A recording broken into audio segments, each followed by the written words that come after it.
After everything that we have gone through, we're survivors.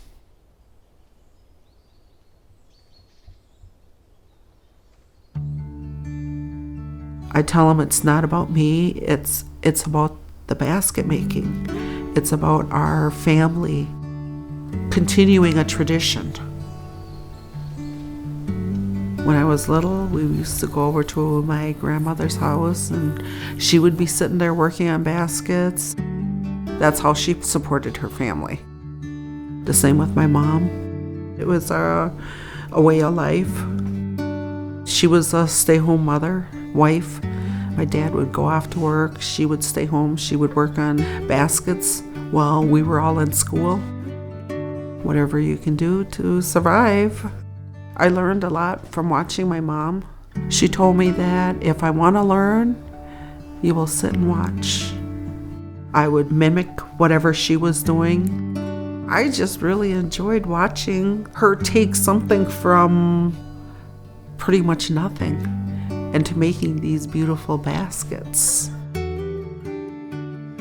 2011, we had a basket expo up in Wittenberg when they had mentioned that there was only 17 out of 7,000 members. It's like, that's not many. And that was in 2011. Today, there's like a handful. And the black ash tree is being invaded by the emerald ash borer, and it's killing the trees. Once it gets to the tree, it's killing it from the inside out. When I started watching my mom, it was like, okay, she's not going to be doing this forever. What happens when she stops making them?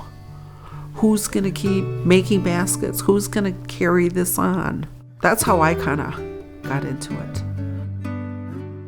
It's very time consuming. Not many people can take a strip of wood and make it into a basket. It looks easy, but preparing it, it's a whole lot of work. First, find somebody to go out to the woods, get the log for you. I'm very fortunate that I have 2 brothers that do that for me. What we do is we take the bark off. If you're looking at the tree, you'll notice it's got the year's rings. So when they're pounding on them, they're releasing those rings. And they start on one side and they use a flathead axe and they start pounding on the log. And so as they're pounding down, they're pounding the strips off. Once they get the strips off, we take the strips and we're pulling them apart. That takes some skill, because if you don't, you can just easily pull and just rip them apart. After we've pulled them apart, we scrape down the rough part of the black ash. On one side, it's nice and smooth, and the other side is rough. So when we're scraping, we're actually pushing in those fibers together, and it's actually strengthening the black ash. Once they're scraped down, we can take and start cutting to whatever size basket we're going to make. We try to utilize the whole log. Then we'll take and we'll color them.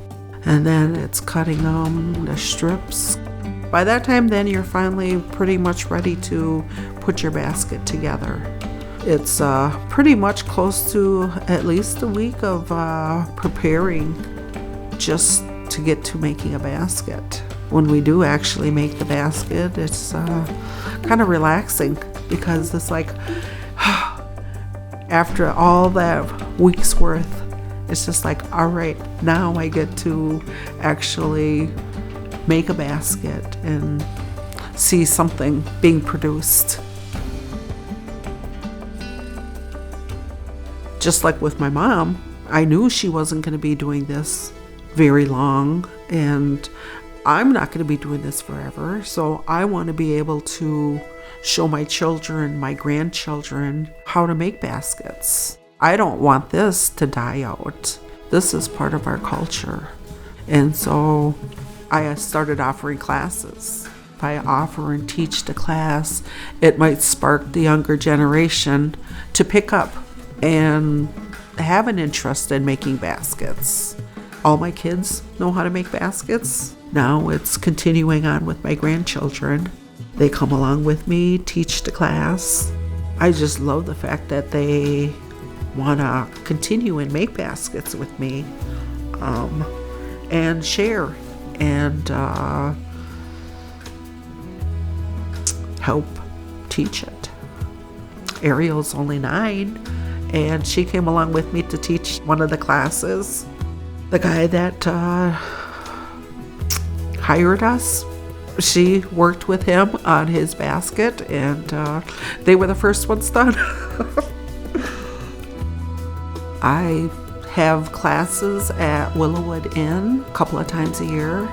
I am working with some of the town's libraries, museums, the UW-Madison. Right now, I am a featured artist at the Oshkosh Public Museum. It's a family thing, so gave them a basket from each of my family members. My mother and grandmother were known for making baby baskets. My grandmother has a baby basket at the Milwaukee Public Museum, and my mother made a basket for the Smithsonian. To me, I wanted to make sure that this carried on within our tribe. I am so proud and happy that they want to continue with making baskets. This is part of our culture. This is part of our survival.